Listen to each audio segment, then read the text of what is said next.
November 1, 2020. A man climbed out of a Top Fuel dragster for the very last time and he started crying. And here's the thing, nobody around him thought that was strange. Not the crew chiefs, not the champions, not the Hall of Famers standing 3 feet away with tears running down their own faces. Because every single person in that paddock understood exactly what they were witnessing. They understood what was ending. The man's name was Chris Karamesines. He was either 89 or 92 years old, depending on who you asked. And he had just completed the final pass of a racing career that began when Harry Truman was still sitting in the Oval Office, when drag racing happened on converted airport runways, built by guys who welded their own chassis in their driveways using junkyard scrap and sheer determination. In 61 years of Top Fuel competition, he never won a single NHRA national event. Not one. He made 2 finals and lost them both, to the same driver, in the same season.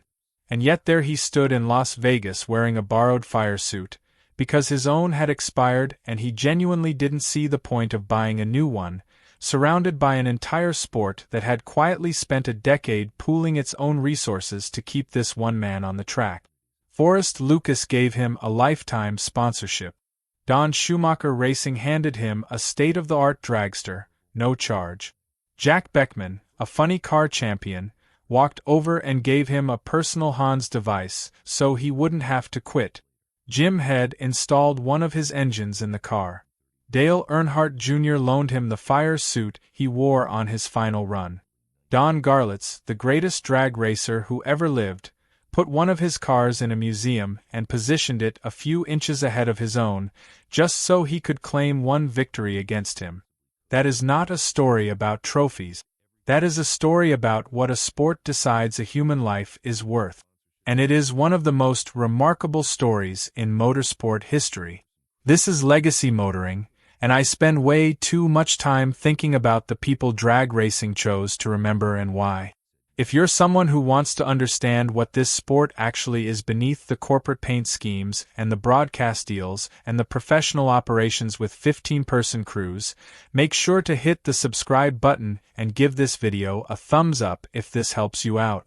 Because today we are going deep on Chris Karamesines, the Golden Greek, and we are going to figure out not just who he was, but why the entire drag racing community made a quiet collective decision that this one man mattered more than his trophy count. Here's what most people don't realize about careers like his. The absence of a championship does not mean the absence of greatness. Sometimes it means the opposite. Sometimes it means the presence of something the sport recognized as irreplaceable in a way that championships simply cannot measure. So let's start at the beginning, because the beginning is genuinely one of the strangest and most contested biographical openings in motorsport history. His full name was Chris Socrates Karamesines, and if that sounds like a name written by someone who already knew the biography, you are not wrong. With Socrates in the middle, you are either going to do something worth remembering or spend your life trying. The birth year question is legitimately fascinating, and it matters more than you might think. NHRA records say 1931. Don Garlits, who knew him for 6 decades, says definitely 1928. Bob Spar of Strange Engineering, his closest long-term sponsor and supporter for 4 decades, said 1928. The Drag Racing Hall of Fame says 1928. And Sandy Karamesines, his wife, says she has personally seen a birth certificate that reads 1931. Now, you might be thinking, does the birth year actually matter? And here is where it gets really interesting. Because if he was born in 1931, that means he was 14 years old when he shipped to Germany in 1945 to serve as a military guard during the Nuremberg trials. 14-year-olds do not get deployed. So the most credible explanation is that somebody adjusted the paperwork to make an early enlistment work. The falsified document became the official one, and we have been arguing about it ever since. Either way, he was a teenager standing guard over Nazi war criminals at one of the most consequential legal proceedings in human history before most kids his age had decided what they wanted to do after school. He also chased a prisoner who attempted to escape from a moving train, got shot in the leg doing it, and then did not report the wound because he did not want to get sent home. A wrecker later crushed his rib cage against an ambulance, and he spent an entire year recovering. These are the kinds of biographical details that tell you something permanent and foundational about a person's relationship with pain, with risk, and with the concept of quitting. He came back to Chicago's South Side after his service and started racing almost immediately. Not drag racing at first. Oval track racing at places like Bedwell Stadium and 87th Street Speedway, around 1949 to 1951, running with a car club called the Schlitzers, who named themselves after Schlitz beer and literally hung a beer can off the back of their cars. Which tells you everything you need to know about the cultural atmosphere of the era and absolutely nothing reassuring about their priorities. His first dragstrip pass happened in 1953 at Half Day, Illinois, which was a converted airport runway exactly like all the early strips were. He drove a 1936 Ford Phaeton four-door convertible with an Oldsmobile engine running on pump gas. He clocked 12.21 seconds at 122 miles per hour and won the track record on his very first visit. The addiction appears to have hit immediately and completely, because he never really stopped after that day. By 1956, he was building his own rail dragster from junkyard tubing. But the car that made him famous had a name that almost nobody could pronounce, and the nickname that replaced it changed everything. The first actual rail dragster came together from scrap metal with an 88-inch wheelbase and an old Oldsmobile V8 that could push it to 124 miles per hour. Fast for the era, but not fast enough for him. Nothing was ever going to be fast enough for him. He partnered with a tuner named Don Maynard and his brother-in-law George Schreiber, and together they started figuring out how to make the car go faster on a budget that most people would consider insulting. The car they built together eventually became known as the Chizler. Now the name itself is a story worth telling because it explains something about how drag racing worked in that era. Chizler was slang for Chrysler, referring to the Chrysler engine they swapped in after the Oldsmobile reached its limit. But the practical reason for the nickname was simpler and more honest than that. Karamesines was almost impossible for track announcers to say correctly. It was almost impossible for fans to remember. And if fans cannot remember your name, they cannot buy tickets specifically to watch you race. The Greek was natural and punchy and worked on a marquee. The Chizler did the job for the car. And between the two nicknames, suddenly people knew exactly who they were coming to see and what he was driving. Don Garlits first heard about this car from a track promoter who referred to the driver as Chris Karamesines, which honestly is not the worst attempt anyone has ever made at pronouncing Karamesines, and it is considerably better than some of the efforts that came later. In 1958 they installed a carbureted 354 cubic inch Chrysler engine. In 1959, they added a supercharger and fuel injection and transformed it into a legitimate top fuel car. And once it was a legitimate top fuel car, things started happening very quickly. The 1959 season was where Karamesines announced himself to the national drag racing community in a way that nobody could ignore. He won the World Series of Drag Racing at Cordova, Illinois. Then he traveled to the NHRA Nationals at Great Bend, Kansas, and beat Don Garlits in the fuel final to take the NHRA Top Fuel Championship. That is the only championship of his entire career. One title in a career that stretched from 1953 to 2020. He won it in his very first full season of competitive fuel racing. And what makes this fact so extraordinary and so difficult to reconcile is what happened afterward. Because what came afterward was 6 more decades of racing without ever winning another championship. He reached the absolute peak in year 1 and then spent the next 60 years doing something that looked from the outside like chasing that peak again, but from the inside, based on everything he ever said about it, was just the pure continuous act of racing because racing was the thing itself. And then 1960 happened. Look, the 200-mile-per-hour run is the single most contested fact in Chris Karamesines' entire story, and you have to understand what was at stake to appreciate why people are still arguing about it more than 60 years later. The 200 miles per hour barrier in the quarter mile was the drag racing equivalent of the 4-minute mile. It was the thing that everybody in the sport was chasing simultaneously. It was the number that defined what was humanly and mechanically possible. Nobody had officially broken it.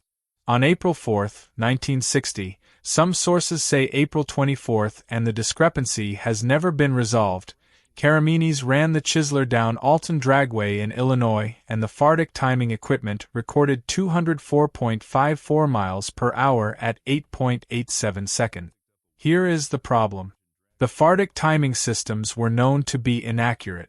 Testing that compared Fardic equipment to the more reliable Krondeck systems consistently showed speed discrepancies of anywhere from 3 to 7 miles per hour in Fardic's favor. Historian Dave Wallace has pointed out that the best legitimate verified speed at that time was around 189 miles per hour. A 15-mile-per-hour jump in a single pass recorded on equipment with a known positive bias is extremely difficult to accept at face value, regardless of how much you want to believe it. The NHRA never recognized the run. The official first 200 miles per hour pass in NHRA history belongs to Don Garlits, who ran 201.34 miles per hour on August 2, 1964, more than 4 years later. But here is where this gets really interesting, and here is the detail that turns a disputed timing slip into something much more significant. Don Garlits himself has always credited Karamesines with the first 200 miles per hour run. His exact words were, "I set the first 200 miles per hour NHRA national record, but as far as the first 200 speed, that belongs to the Greek." When the man who holds the official record tells you publicly and repeatedly that he knows who actually did it first, that is worth paying very careful attention to. What we can say with certainty is that something very fast happened at Alton Dragway in April 1960. It was fast enough that every single person who witnessed it remembered it for the rest of their lives. Whether the actual number was 204 or 198 or somewhere in between, we cannot say with complete confidence. But the Chizler was genuinely threatening that barrier, and it was doing it at a track that was not even a major NHRA facility, which tells you a lot about where Karamesines was technologically relative to the rest of the field. He was running at the ragged edge of what the physics of the era permitted, and he was doing it on a shoestring budget at a regional strip, because that is where the match race schedule took him that week. The 1960s were his decade in every meaningful sense. In 1963, he qualified number 1 at the Bakersfield March meet with what was recorded as the event's first 7-second run at 7.99 seconds, and he held the Drag News number 1 ranking in Top Fuel from July through December of that year. He was winning at nearly every strip east of the Rockies and plenty of them west of it too. He was the man that fans came specifically to watch. But February 1963 is also when Don Maynard died in a car accident. And this matters because Maynard was the person who had originally introduced Karamesines to fuel racing and had been his chief tuner through every technical breakthrough of the early years. The partnership that produced the Chizler and the championship and the disputed 200 miles per hour run was suddenly over in the most permanent way possible. Karamesines kept going alone. Which is just what he did. That was the pattern. Something would break or someone would leave or the money would run out or the car would crash, and he would keep going because the alternative was not going, and that was never something he appeared to seriously consider. He made his NHRA debut at the 1964 Winter Nationals, beating Denny Milani in Round 1 before red lighting against Tommy Evo in Round 2. At Lyons Dragstrip that same year he defeated Don Prudhomme in a match race, and apparently he did it in a way that left Prudhomme genuinely altered by the experience. Because years later Prudhomme described watching Karamesines race as almost religious in its effect. His exact words, "I wanted to be like the Greek, not Evo. He was cool like Elvis." Staying with him, that was like staying at Graceland. Don Prudhomme said Chris Karamesines was cooler than Elvis Presley. Somebody should put that on a wall somewhere and leave it there permanently. The match race scene in the 1960s was where Karamesines really built the legend that would carry him through the next 5 decades, though. He ran between 50 and 100 match races every single year across the country, earning anywhere from $500 to $1,500 per win. That was how independent fuel racers survived in an era before major corporate sponsorship pipelines existed. You did not have a marketing department. You did not have a hospitality suite. You had a car and a trailer and you drove to the next track, and you raced whoever was there, and if you won, you got paid, and if you lost, you figured out what went wrong before the next event because the next event was probably 3 days away. He was good enough and popular enough to be a top draw at tracks everywhere, and he organized the other barnstorming fuel racers into something he called the Greek Fleet, which was exactly as entertaining as it sounds. He assigned the other drivers nautical ranks with himself as captain, naturally, and he promoted or demoted them week to week based on their results or based on whatever criteria he personally felt like applying that particular Tuesday. The whole operation crisscrossed the country doing what drag racing actually was at that level. Entertainment for people who loved watching things go fast. Pure spectacle delivered by people who were having the time of their lives providing it. In 1966 he beat Don Garlits in 23 consecutive match races, 23 in a row, against the man who would eventually be universally recognized as the greatest drag racer in history. The reason was partly mechanical. Garlits was struggling to get his new 426 Hemi working properly in Swamp Rat 8, but the result is the result, and Garlits not only acknowledged the streak, but put a Karamesines Chizler in his museum positioned a few inches ahead of his own car. He explained that he did this so he could at least claim he won one race against the Greek. This is what respect between competitors looks like when it has had decades to mature. It looks like putting the other man's car ahead of yours in your own museum and making a joke about it that everybody knows is not really a joke. The 1970s brought costs that started outrunning everything a one-man operation could manage. And then he covered an entire dragster in 24-karat gold, and the sport had never seen anything like it before or since. Look, the economics of top fuel racing in the 1970s were changing in ways that were fundamentally hostile to independent operators like Karamesines. The professional teams were building structured organizations with dedicated crew members and purpose-built trailers and factory support from major engine manufacturers.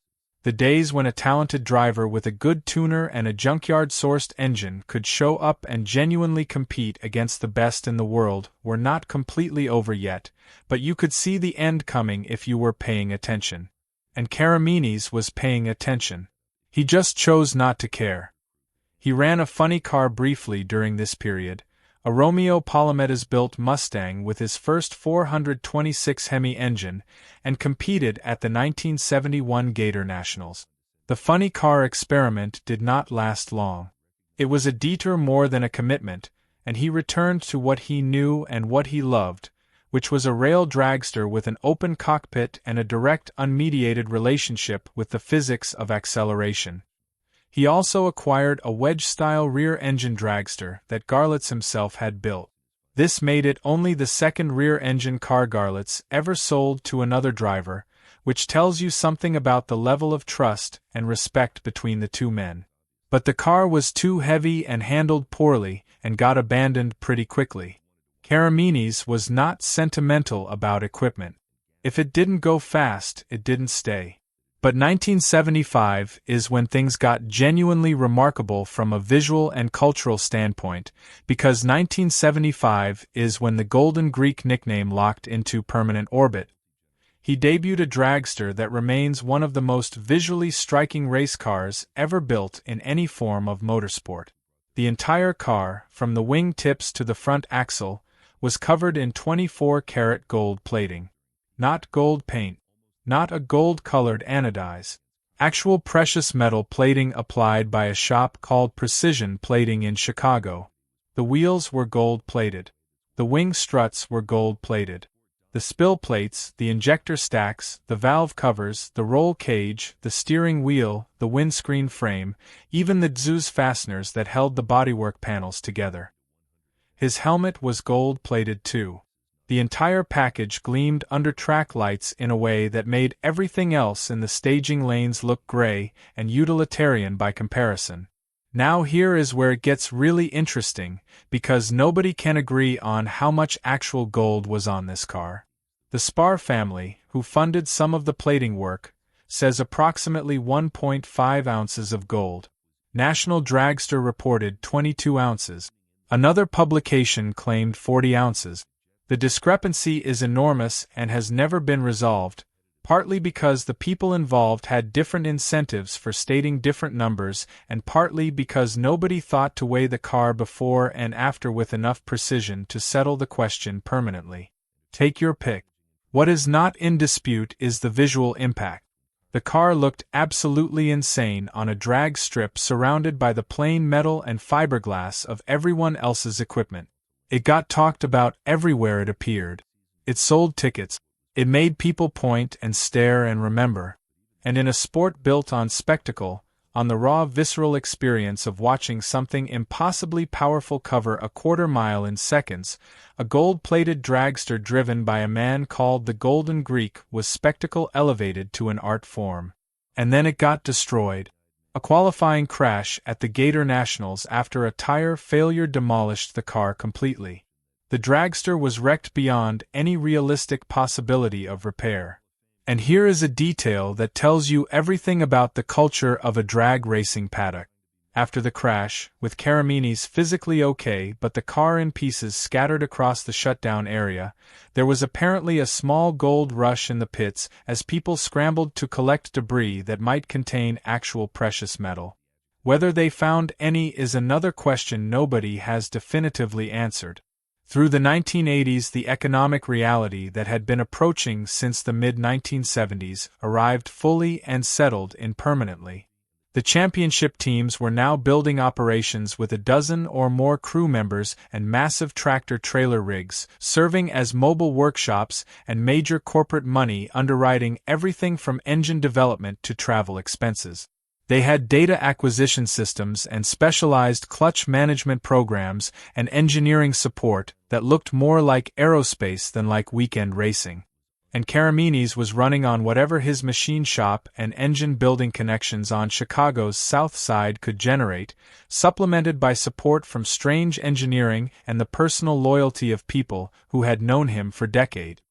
His relationship with Bob Spar of Strange Engineering had started in the early 1960s, and by the 1980s Strange was essentially backing him not because of any calculable marketing return on investment but because Bob Spar and Chris Karamesines had been friends for 20 years, and that is how the whole thing worked. You supported the people you cared about. You showed up for the people who had shown up for you. The business case was secondary to the human case, and sometimes the business case did not exist at all, and it did not matter. During the 1980s he competed in only 39 of 132 NHRA national events. He won 3 rounds total across that entire decade. He failed to qualify at multiple events. His best elapsed times were competitive enough to get into the field on good days, but not consistent enough to advance deep into elimination rounds against teams with 10 times his resources. Now you might be thinking, this is where the story ends. A great independent racer from the sport's early era gradually becomes unable to compete with the professionalized modern version of the thing he helped build. It is a common arc. It happens in every form of motorsport. The pioneers get left behind by the organizations that grew out of their pioneering. And normally that is a sad but inevitable conclusion and everybody moves on. But Karamesines was not normal. And 1989 and 1990 happened. And this is where the career transforms from a great racing story into something that genuinely does not have a parallel in any other sport I am aware of. He acquired a new 300-inch wheelbase dragster, and hired a crew chief named Lance Larson, who had previously tuned Jeb Allen to the 1983 Top Fuel Championship. Larson was a legitimate championship-caliber tuner, not a volunteer, not a favor, an actual professional who knew how to extract maximum performance from a fuel car in the modern competitive environment. For the first and only time in his career, Karamesines ran a full NHRA season, all 19 events in 1990. He was 59 years old, or 62, depending on which birth year you accept. And what happened that season is one of the most extraordinary stretches in the history of professional drag racing. At the Le Grand National in Montreal he qualified fourth, which alone would have been noteworthy. Then he beat Hector Pickering. Then he beat Laurie Johns. Then he beat Joe Amato in the semi-finals. Joe Amato, who won 5 Top Fuel championships across his career. Not a journeyman. Not a lucky qualifier. A 5-time champion, beaten in the semi-final round by a man who had been racing since the Eisenhower administration. In the final he ran 5.38 seconds against Gary Ormsby's 5.20 and lost his first NHRA national event final round after 31 years of racing at that level. 31 years of showing up and competing and running against the best drivers in the world, and it took until 1990 to reach a final. And then he lost it by less than 0.2 of a second. At the Seattle Seafair Nationals later, that same season he beat Shirley Muldowney in round 1, then Frank Hawley, then Frank Bradley, and reached his second final. Gary Ormsby again. This time Ormsby's car blew up Karamesines' engine as they went down the track, and neither car finished the run cleanly, but Ormsby took the win on the timing slip. 2 NHRA finals in one season. Both lost to Gary Ormsby, who was in the middle of a championship-level campaign with full professional support. Some sources have historically listed a third final, but NHRA historian Phil Burgess tracked that claim down and confirmed it as an error in the media guide. The 1965 Bristol event, sometimes attributed to Karamesines, actually had Maynard Rupp beating Connie Kalitta, and Karamesines was a first-round no-show at that event. The correct count is 2 finals, both in 1990, both lost to Ormsby. He finished that season ranked 36 points outside the top 10 in the standings. Given that he had been running a minimal schedule for the entire previous decade with volunteer crews and engines he built himself, reaching 2 finals and beating multiple champions along the way is not just impressive. It is genuinely extraordinary. It borders on the kind of achievement that should be physically impossible given the resource differential.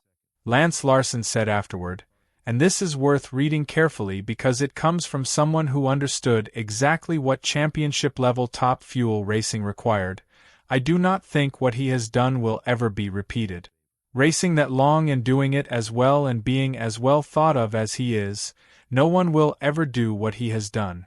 And that was the peak. After 1990, he scaled back to 1 or 2 events per year. The economics did not support a full season. The team that Larson had assembled was a temporary alignment of circumstances that could not be sustained indefinitely.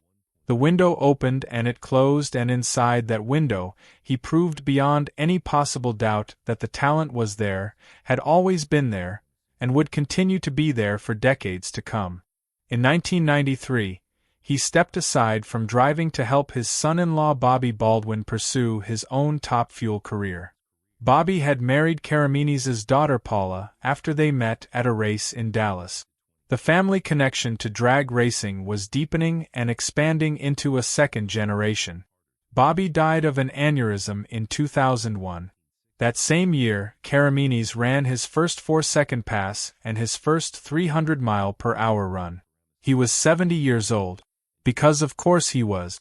What happened to his career after 2001 is the part of the story that has no parallel in any other sport. The drag racing community made a decision, and that decision tells you more about what drag racing actually is than any championship ever could. In 2002, he bumped Don Garlits out of the qualifying field at the Gator Nationals. Garlits was doing a nostalgia exhibition run in a vintage car, and Karamesines in his current top fuel machine went just fast enough to take the last qualifying spot away from him. You can decide for yourself whether Karamesines planned that outcome or whether it was simply the natural result of a competitive human being unable to not compete, but the timing is almost suspiciously perfect and the paddock enjoyed it enormously. The community response to his continued presence in the sport during the 2000s and 2010s is the part of this story that makes it genuinely unique in all of professional motorsport. It was not organized by any single person or entity. It was not a formal program. It was an emergent collective behavior. The NHRA community, not the sanctioning body as an institution but the actual human beings who populated the paddock and the grandstands and the sponsor suites, made a quiet ongoing decision that Chris Karamesines should keep racing and that they were going to make it possible regardless of whether his personal budget could support it. Forrest Lucas of Lucas Oil approached him in 2012 and offered a lifetime sponsorship. Not a season deal. Not a renewable contract with performance clauses and activation requirements and all the corporate language that typically governs relationships between sponsors and racing teams. A lifetime commitment. For as long as Chris wants to race. Karamesines was 81 years old when he received his first major sponsorship after 6 decades of self-funding. 6 decades. Most professional racing drivers secure major sponsorship before their first championship-level start or they never secure it at all. He waited 53 years. Lucas later explained the decision in a way that makes any further analysis redundant. This was the right thing to do. That is the entire business case. That is the entire marketing justification. That is the return on investment calculation. It was the right thing to do. In 2015, Don Schumacher Racing gave him a state-of-the-art canopy dragster. Not sold. Not leased. Not provided with a sponsorship offset. Gave. The same quality of equipment that Schumacher's championship-level teams were running in active competition. A car that represented hundreds of thousands of dollars in engineering and fabrication and development, handed to an octogenarian independent racer because the people who ran Don Schumacher Racing understood what his presence in the field meant to the sport and to themselves. When the NHRA mandated Hans devices for all top fuel competitors, Karamesines announced that he was not going to buy one and would simply stop racing. The cost was not the issue. The principle was the issue, or perhaps the stubbornness was the issue, and with Karamesines the distinction between principle and stubbornness was never entirely clear. Jack Beckman, the 2012 Funny Car champion, walked over to his trailer and handed him his personal Hans device. Just took it off and gave it to him. Beckman told the story later, and the way he described it is worth sitting with for a moment. He said you could pass a hat through the pits and get enough money to buy him 10 Hans devices. And that observation, that single sentence from a champion who understood exactly where Karamesines stood in the estimation of his peers, tells you everything about what was happening. This was not charity. This was not pity directed at an aging competitor who could no longer keep up. This was a community recognizing that having Chris Karamesines in the field was worth more to every single person in that paddock than the expense of keeping him there. His presence connected the sport to something real and essential about what it had been at the beginning. He was a living thread running from the converted airport runways of the 1950s through to the modern professional era, and as long as he was still making passes, that thread remained unbroken. Jim Head installed one of his funny car engines in the dragster around 2019. Todd Okuhara, a professional crew chief with deep experience in modern top fuel tuning, came on to manage the car's setup when the complexity of contemporary fuel systems and clutch management exceeded what a small volunteer crew could realistically handle. These were not small contributions. An engine from Jim Head is a serious piece of racing equipment. Crew chief support from someone like Okuhara is the kind of resource that championship contenders pay significant money to access. And they were provided freely because the people providing them wanted Chris Karamesines on the starting line. And here is what most people do not realize about his later career. The man was not just a mascot. He was not a ceremonial entrant rolling to the starting line for a photo opportunity before getting blown off by the first real competitor he faced. He was still beating people. And not just any people. In 2011 at Bristol he defeated Doug Garlits, who had qualified fourth in the field. His first round win in 21 years, and he got it against a driver who was legitimately one of the fastest qualifiers at that event. In 2013 at Brainerd he beat Tony Schumacher in round 1. Tony Schumacher, the 8-time Top Fuel champion, the number 1 qualifier at that event, lost to a man who was 82 years old in the first round of eliminations. Let that land for a moment.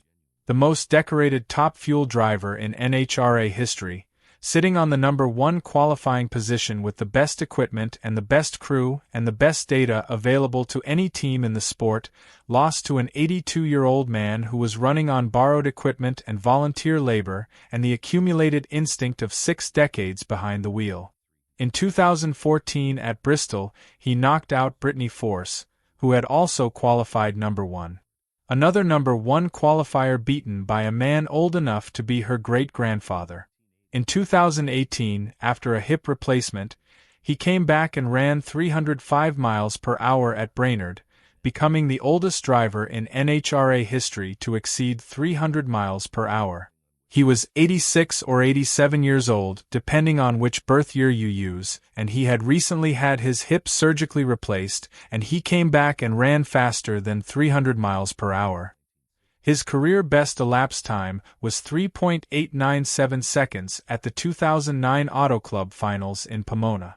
His career best speed was 313.51 miles per hour at the 2015 Gator Nationals. He set those numbers in his late 70s and early 80s, not in the prime years that athletes in every other sport use as their reference point for peak performance.